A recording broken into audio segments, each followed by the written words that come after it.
ನಮಸ್ಕಾರ ಎಲ್ಲರಿಗೂ, welcome back to my channel. ಇವತ್ತು ನಾನು ಹಳ್ಳಿ ಸೊಗಡಿನ ಮೂಲಂಗಿ ಸಾರು ಅಂದರೆ ಜಜ್ಜಿ ಮಾಡಿದ ಮೂಲಂಗಿ ಹಸಿ ಗೊಜ್ಜನ್ನು ಹೇಗೆ ಮಾಡೋದು ಅಂತ ತೋರಿಸ್ಕೊಡ್ತಾ ಇದ್ದೀನಿ. ಯಾರೆಲ್ಲ ನಮ್ಮ ವಿಡಿಯೋ ನೋಡ್ತಿದ್ದೀರಾ ಪ್ಲೀಸ್ ಸಬ್ಸ್ಕ್ರೈಬ್ ಮಾಡ್ಕೊಂಡು ನೋಡಿ ಅಂತ ಹೇಳ್ತಾ ಬನ್ನಿ ಹೇಗೆ ಮಾಡೋದು ಅಂತ ನೋಡೋಣ. ಮೊದಲಿಗೆ ನಾನು 200 ಗ್ರಾಮ್ನಷ್ಟು ಬಿಳಿ ಮೂಲಂಗಿಯನ್ನು ತಗೊಂಡು ಅದನ್ನು ಚೆನ್ನಾಗಿ ವಾಶ್ ಮಾಡಿ ಮೇಲಿನ ಸಿಪ್ಪೆ ಎಲ್ಲ ತೆಗೆದು ಈ ರೀತಿ ಉದ್ದವಾಗಿ ಕಟ್ ಮಾಡಿ ಇಟ್ಕೊಂಡಿದ್ದೀನಿ. ನಾವು ಊರಲ್ಲೆಲ್ಲ ರುಬ್ಬೋ ಕಲ್ಲಲ್ಲಿ ಖಾರ ರುಬ್ಬಿ ಅದರಲ್ಲೇ ನಾವು ಕಟ್ ಮಾಡಿ ಮೂಲಂಗಿಯನ್ನು ಕೂಡ ಹಾಕ್ಕೊಂಡು ತರಿಯಾಗಿ ರುಬ್ಬಿ ಮಾಡ್ಕೊಳ್ತಾ ಇದ್ವಿ. ಆದರೆ ಇಲ್ಲಿ ರುಬ್ಬೋ ಕಲ್ಲು ಇಲ್ಲೋದ್ರಿಂದ ಮಿಕ್ಸಿಲಿ ಹಾಕಿದರೆ ಪೂರ್ತಿ ಸಣ್ಣಕ್ಕಾಗಿಬಿಡುತ್ತೆ. ಹಾಗಾಗಿ ನಾನು ಈ ರೀತಿ ಉದ್ದವಾಗಿ ಕಟ್ ಮಾಡಿ ಇಟ್ಕೊಂಡಿದ್ದೀನಿ. ಅದನ್ನು ಒಂದು ಬಿಳಿ ಬಟ್ಟೆಯಲ್ಲಿ ಒಂದು ಕಲ್ಲಲ್ಲಿ ಜಜ್ಕೊಳ್ತಾ ಇದ್ದೀನಿ. ನೋಡಿ, ಈ ರೀತಿ ಮೂಲಂಗಿಯನ್ನು ಜಜ್ಕೊಂಡು ಅದನ್ನು ಕಟ್ ಮಾಡಿ ಹಾಕ್ಕೊಂಡಿದ್ದೀನಿ. ಮೂಲಂಗಿ ರೂಟ್ ವೆಜಿಟೇಬಲ್, ಇದರಲ್ಲಿ ಜಾಸ್ತಿ ವಾಟರ್ ಕಂಟೆಂಟ್ ಇರುತ್ತೆ. ಬಾಡಿ ಡಿಹೈಡ್ರೇಷನ್ ಇರೋರಿಗೆ ತುಂಬಾ ಹೆಲ್ಪ್ ಆಗುತ್ತೆ. ಇದರಲ್ಲಿ ಕ್ಯಾಲ್ಶಿಯಂ ಐರನ್ ಕಂಟೆಂಟ್ ಜಾಸ್ತಿ ಇರುತ್ತೆ. ನೋಡಿ, ಒಂದು ಮೂಲಂಗಿಯನ್ನು ಚಿಕ್ಕದಾಗಿ ಕಟ್ ಮಾಡಿ ಅದನ್ನು ಕೂಡ ಸಪ್ರೇಟಾಗಿ ಇಟ್ಕೊಂಡಿದ್ದೀನಿ. ಇದಕ್ಕೆ ಒಂದು 3 ಟೇಬಲ್ ಸ್ಪೂನ್ನಷ್ಟು ಕೊಬ್ಬರಿಯನ್ನು ಉದ್ದುದ್ದವಾಗಿ ಕಟ್ ಮಾಡಿ ಇಟ್ಕೊಂಡಿದ್ದೀನಿ. ಒಂದು ಅರ್ಧ ಟೇಬಲ್ ಸ್ಪೂನ್ ಜೀರಿಗೆ, ಒಂದು 3 ಟೇಬಲ್ ಸ್ಪೂನು ಹುರಿಗಡಲೆ, ಒಂದು 3 ಟೇಬಲ್ ಸ್ಪೂನ್ನಷ್ಟು ಕೊತ್ತಂಬರಿ ಸೊಪ್ಪು, ಒಂದು ಚಿಕ್ಕದು 2 ಬೆಳ್ಳುಳ್ಳಿ, ಖಾರದ ಪುಡಿ ಮತ್ತು ರುಚಿಗೆ ತಕ್ಕಷ್ಟು ಉಪ್ಪನ್ನು ಕೂಡ ಇಟ್ಕೊಂಡಿದ್ದೀನಿ. ಇದಕ್ಕೆ ಸ್ವಲ್ಪ ಹುಣಸೆ ಹಣ್ಣಿನ ಹುಳಿನೂ ಕೂಡ ಹಾಕ್ಕೊಳ್ಬೇಕು.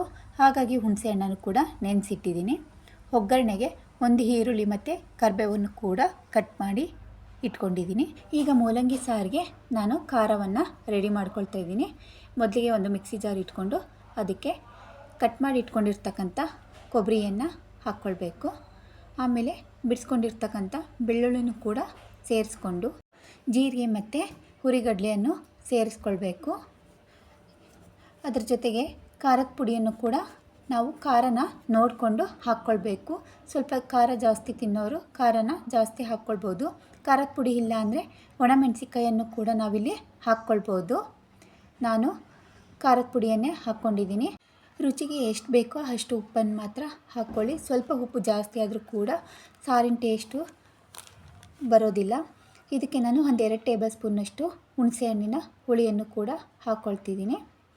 ಆಮೇಲೆ ಕೊತ್ತಂಬರಿ ಸೊಪ್ಪನ್ನು ಕೂಡ ಹಾಕ್ಕೊಂಡು ಖಾರವನ್ನು ನುಣ್ಣಗೆ ರುಬ್ಕೊಳ್ಬೇಕು. ತರಿಯಾಗಿದ್ದರೆ ಅಷ್ಟು ಟೇಸ್ಟು ಚೆನ್ನಾಗಿ ಬರೋದಿಲ್ಲ. ಹಾಗಾಗಿ ಖಾರನ ನೋಡಿ ಈ ರೀತಿ ನುಣ್ಣಗೆ ರುಬ್ಕೋಬೇಕು.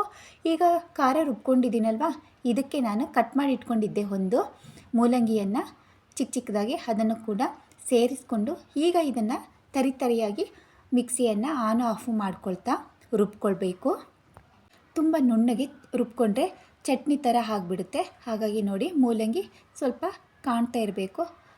ಈಗ ಇದನ್ನು ಸೈಡಲ್ಲಿ ಎತ್ತಿಟ್ಟು ಗ್ಯಾಸ್ ಹಚ್ಕೊಂಡು ಒಂದು ಕಡಾಯಿಯನ್ನು ಇಟ್ಕೊಂಡಿದ್ದೀನಿ. ಅದಕ್ಕಾದಮೇಲೆ ಒಂದು 2 ಟೇಬಲ್ ಸ್ಪೂನ್ನಷ್ಟು ಎಣ್ಣೆನ ಹಾಕ್ಕೊಂಡು ಅದು ಸ್ವಲ್ಪ ಬಿಸಿ ಆದಮೇಲೆ ಸಾಸಿವೆಯನ್ನು ಕೂಡ ಹಾಕ್ಕೊಂಡಿದ್ದೀನಿ. ಈಗ ಕಟ್ ಮಾಡಿ ಇಟ್ಕೊಂಡಿದ್ನಲ್ವ ಈರುಳ್ಳಿ ಮತ್ತು ಕರಿಬೇವನ್ನು ಕೂಡ ಹಾಕ್ಕೊಂಡು ಈರುಳ್ಳಿಯನ್ನು 1 ನಿಮಿಷ ಈ ರೀತಿ ಲೋ ಫ್ಲೇಮಲ್ಲೇ ಫ್ರೈ ಮಾಡ್ಕೋಬೇಕು. ಇದು ಹಸಿ ಗೊಜ್ಜು, ಹಾಗಾಗಿ ನಾವು ಒಗ್ಗರಣೆಯನ್ನು ಫ್ರೈ ಮಾಡಿಕೊಂಡು ಗ್ಯಾಸನ್ನು ಆಫ್ ಮಾಡಿ ಸ್ವಲ್ಪ ತಣ್ಣಗಾದ ಮೇಲೆ ಖಾರವನ್ನು ಸೇರಿಸ್ಕೊಳ್ಬೇಕು. ನೋಡಿ, ಈ ರೀತಿ ಖಾರ ಸೇರಿಸ್ಕೊಂಡು ಒಗ್ಗರಣೆ ಜೊತೆ ಚೆನ್ನಾಗಿ ಮಿಕ್ಸ್ ಮಾಡ್ಕೊಳ್ಬೇಕು. ಈಗ ನಾನು ಮಿಕ್ಸಿ ಜಾರಲ್ಲಿ ಇನ್ನೂ ಸ್ವಲ್ಪ ಖಾರ ಇದೆ, ಅದಕ್ಕೆ ನೀರನ್ನು ಹಾಕ್ಕೊಂಡು ಅದನ್ನು ಹಾಕ್ಕೊಳ್ತಾ ಇದ್ದೀನಿ.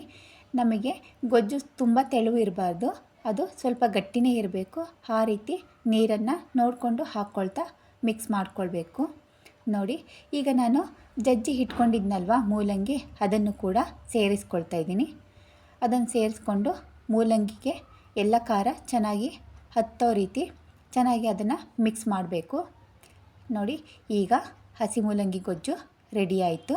ಇದನ್ನು ಒಂದು 10 ನಿಮಿಷ ಹಾಗೆ ಮುಚ್ಚಿಟ್ರೆ ಉಪ್ಪು ಖಾರ ಎಲ್ಲ ಚೆನ್ನಾಗಿ ಮೂಲಂಗಿಗೆ ಬೆರೆತ್ಕೊಳ್ಳುತ್ತೆ.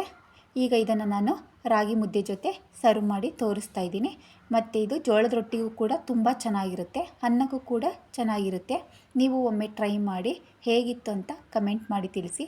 ಖಂಡಿತವಾಗಿಯೂ ಈ ರೆಸಿಪಿ ನಿಮಗೆ ಇಷ್ಟ ಆಗಿದೆ ಅಂತ ತಿಳ್ಕೊತೀನಿ. ಇಷ್ಟ ಆದರೆ ಲೈಕ್ ಮಾಡಿ. ಇನ್ನೂ ಕೂಡ ನಮ್ಮ ಚಾನಲನ್ನು ಸಬ್ಸ್ಕ್ರೈಬ್ ಮಾಡ್ಕೊಂಡಿಲ್ಲ ಅಂದರೆ ಪ್ಲೀಸ್ ಸಬ್ಸ್ಕ್ರೈಬ್ ಮಾಡ್ಕೊಂಡು ನೋಡಿ. Thank you for watching.